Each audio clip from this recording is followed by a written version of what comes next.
किराएदार बेटा। उठ जा नालायक, सुबह के 8 बजने को है। तुझे एग्जाम नहीं देना क्या? थोड़ी देर और सोने दीजिए ना पापा। तू उठता या फिर मैं तेरे ऊपर पानी फेंकूं? रोज गधों की तरह सोता रहता है, पेपर की कोई टेंशन ही नहीं है। और एक हमारा समय था जब हम पेपर में फेल होने के डर से रात भर पढ़ा करते थे, सो ही नहीं पाते थे। तो क्या आप उसका बदला मुझसे लेंगे? मैं 15 मिनट बाद उठ जाऊंगा, आप प्लीज जाइए, मुझे डिस्टर्ब मत कीजिए। इतना कहकर रौनक रजाई ढककर फिर से सो जाता है। तू ऐसा नहीं मानेगा, रुक मैं अभी पानी लेकर आता हूँ। बस फिर क्या था, इतना कहकर वो भागते हुए बाथरूम में जाते हैं और पानी की एक बड़ी सी बाल्टी लाकर रौनक के ऊपर फेंक देते हैं। पानी पड़ते ही रौनक झट से उठ जाता है। ये आपने क्या किया पापा? अब तो उठेगा नहीं तो यही करना पड़ेगा ना। वैसे थैंक्स डैड, आपके कारण ना अब मुझे नहाने की भी जरूरत नहीं पड़ेगी। चलिए अब आप माँ से बोलकर मेरे कपड़े निकलवा दीजिए, तब तक मैं ब्रश कर लेता हूँ। वैसे कल ना आप एक काम और करना, नहलाने के साथ साथ मुझे ब्रश भी करवा देना। ये ब्रश करने में ना मुझे बहुत आलस आता है।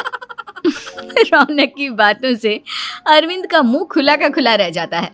वो अपनी पत्नी कमला के पास जाता है और रौनक की हरकतों के बारे में बताता है, जिसे सुन उसकी पत्नी हंसने लगती है। तुम अपने बेटे को समझाने के बजाय हंस रही हो। रौनक बच्चा है, धीरे धीरे सुधर जाएगा, आप क्यों उसके पीछे पड़े रहते हो? अभी नहीं सुधरेगा तो कब सुधरेगा? 10वीं क्लास में है रौनक, वो अब कोई बच्चा नहीं रहा। अरविंद की इतना बोलते ही वहाँ रौनक भी आ जाता है। क्या डैड, मैंने आपको एक काम दिया था, वो भी नहीं हुआ आपसे। अरे क्या हुआ बेटा? माँ, मैंने डैड से बोला था कि वो आपको बोलकर मेरे स्कूल की यूनिफॉर्म निकाल दे, लेकिन मेरे पीछे पड़ने के अलावा इनसे एक काम ढंग से नहीं होता। देख रही हो कमला, देख रही हो अपने लाडले को? अरे आप चुप रहिए जी। चलो बेटा, मैं तुम्हें कपड़े निकाल कर दे देती हूँ। बस ऐसे ही साल पर साल बीतते जाते हैं, लेकिन रौनक के रवैये में कोई बदलाव नहीं आता। वो पहले से भी ज्यादा आलसी और पूरी तरह अपने माता पिता पर निर्भर हो जाता है। 2 साल बाद पता नहीं कहाँ गायब रहता है पूरे दिन, अब तक तो आ जाना चाहिए था। अरे आप इतनी फिक्र क्यों कर रहे हैं उसकी? दोस्तों के साथ खेल रहा होगा, आ जाएगा अभी। ये कोई टाइम है खेलने का? 10 बजने वाले हैं, इतनी रात में कौन खेलता है? कमला कुछ कहती उससे पहले ही रौनक वहाँ आ जाता है। मम्मी जल्दी से खाना लगा दो, बहुत भूख लग रही है। तुम्हें तब तक खाना नहीं मिलेगा जब तक तुम बता नहीं देते कि इतनी रात गए कहाँ से आ रहे हो। ओ प्लीज डैड, अब आप एसी पे प्रद्युमन बनकर मेरे सर पर बंदूक लेकर मत बैठ जाना। अपनी फालतू की बकवास बंद कर और बता कहाँ से आ रहा है। माँ अब समझाइए ना डैड को। बता देना बेटा, इनको भी तसल्ली हो जाएगी। आप बोल रही हैं तो बता देता हूँ, मैं दोस्तों के साथ मूवी देखने गया था, इसलिए देर हो गई। तो इन सब चीजों में मेरे पैसे उड़ाता है? कभी 1 रुपया कमाने के बारे में सोचा है तूने? जब देखो हवा की तरह पैसे उड़ाता रहता है। माँ अब आप इन्हें चुप करा दीजिए, वरना ना मुझे गुस्सा आ जाएगा। अच्छा क्या कर लेगा? बता ना, क्या कर लेगा तू? वैसे बात तो ठीक ही है, मैं कर ही क्या सकता हूँ, पैसे तो फिर भी मैं आपसे ही मांगूंगा ना। चलिए अब ये सब बात छोड़िए और मम्मी मेरे लिए खाना लगा दीजिए। अभी लगा देती हूँ बेटा। मैं बता रहा हूँ कमला, एक दिन ये ऐसे ही बिगड़ जाएगा। ओफो, आप क्यों इतना पीछे पड़े रहते हो मेरे बच्चे के? बात की बाद में देखेंगे, अभी आप शांति से उसे खाना खाने देंगे। अगले दिन डैडी मुझे 10,000 रुपए चाहिए। हाँ? अब इतने पैसे क्यों चाहिए तुझे? डैड आप बिना सवाल किए कभी पैसे नहीं दे सकते क्या? जब तक तू बताएगा नहीं तुझे पैसे भी नहीं मिलेंगे। अरे अब आप अपने बेटे को पैसे भी नहीं दे सकते? नालायक, तेरी उम्र के लोग नौकरी करते हैं और एक तू है जो नौकरी करने का नाम ही नहीं लेता कभी। आप लोगों के होते हुए भला मैं नौकरी क्यों करूं? अरे हम कब तक पैसे देंगे तुझे? तुझे भी तो अपने पैरों पर खड़ा होना होगा ना। कौन सा उधार के पैरों पर खड़ा हूँ? अपने ही तो पैरों पर खड़ा हूँ मैं। इसी तरह रौनक दिन प्रतिदिन लापरवाह होता जाता है। उसकी लापरवाही को देखते हुए अरविंद और कमला अपने बेटे की शादी कराने का फैसला लेते हैं और 1 महीने के अंदर अंदर ही रौनक की शादी मेघा नाम की लड़की से करा देते हैं। शादी के कुछ दिन बाद, रौनक, मुझे एक अच्छी सी साड़ी चाहिए, आप ला दोगे ना? हाँ, क्यों नहीं। कितने तक की आती है साड़ी? यही करीब 5,000 तक की। तुम चिंता मत करो, मैं आज ही डैडी से पैसे मांगकर तुम्हारे लिए साड़ी ले आऊंगा। आप कब तक ऐसे ही अपने पापा से पैसे मांगते रहेंगे? कोई अच्छी सी नौकरी क्यों नहीं कर लेते आप?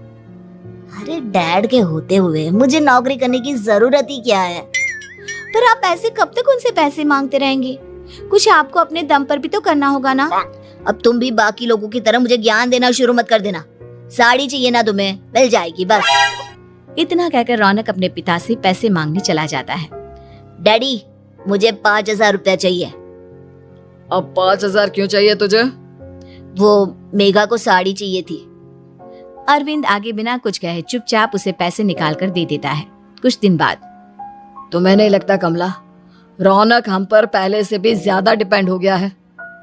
मुझे तो अब उसके भविष्य की चिंता होने लगी है। कल को हमें कुछ हो गया तो वो क्या करेगा? काश तुमने पहले ये सोच लिया होता तो आज हमारा बेटा इतना लापरवाह नहीं होता। तब मुझे कहाँ पता था कि मेरा लाड प्यार उसे इतना बिगाड़ देगा कि वो इस हद तक लापरवाह बन जाएगा। कोई बात नहीं, अभी भी देर नहीं हुई। मुझे पता है उसे कैसे सुधारा जा सकता है। कैसे? अरविंद कुछ कहता उससे पहले रौनक वहां आ जाता है और पैसों के लिए हाथ फैलाने लगता है। डैड, मैं और मेघा बाहर घूमने जाना चाहते हैं। अरे वाह, ये आज सूरज कहाँ से निकला है? Dad please. अच्छा चलो अब मुद्दे की बात करो। मुझे अब 25,000 चाहिए। अब तुम्हें 1 रुपया भी नहीं मिलने वाला। अगर तुम्हें पैसों की इतनी ही जरूरत है तो कोई ढंग की नौकरी कर लो। मम्मी, आप कुछ कहिए ना डैड को। बेटा, वो गलत क्या बोल रहे हैं? ये सब हम तेरे भले के लिए ही तो कर रहे हैं। मम्मा, मैंने बताया ना आपको, मुझे नहीं करनी कोई जॉब वॉब। तो ठीक है, निकल जाओ हमारे घर से।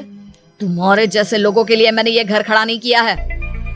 जितना ये घर आपका है ना, उतना ही मेरा भी है। मैं कहीं नहीं जाने वाला। जाना तो पड़ेगा ही तुझे, क्योंकि अब मैं तेरा कोई भी खर्चा नहीं उठाने वाला।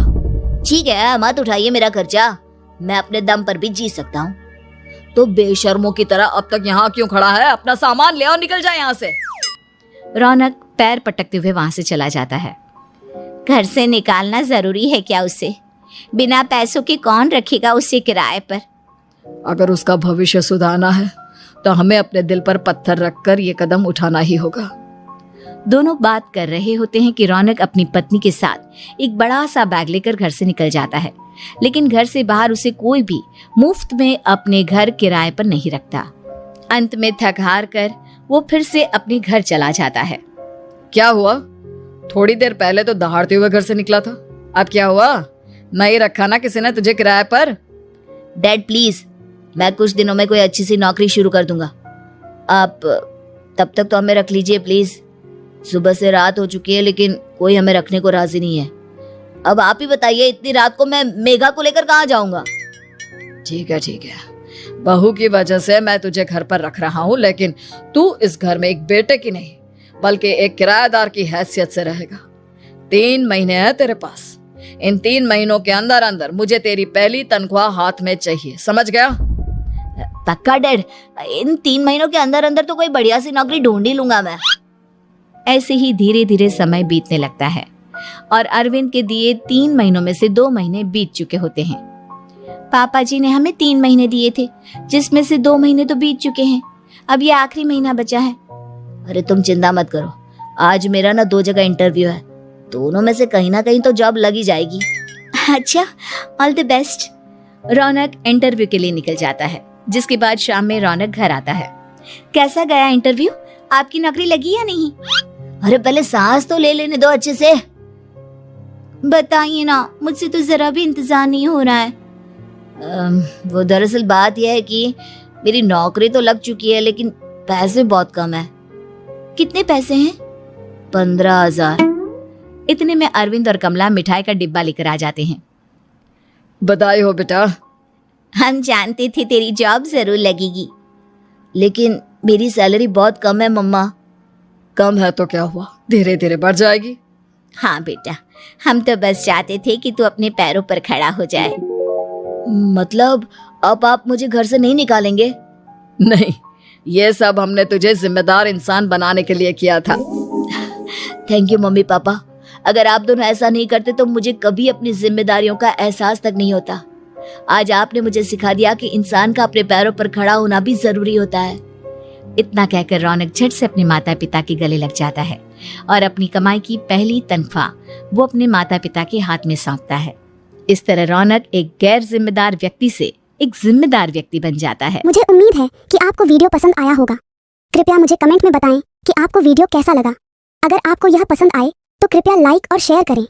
अधिक मनोरंजक वीडियो हमेशा देखने के लिए चैनल को सब्सक्राइब करना और घंटी आइकन दबाना न भूलें। धन्यवाद।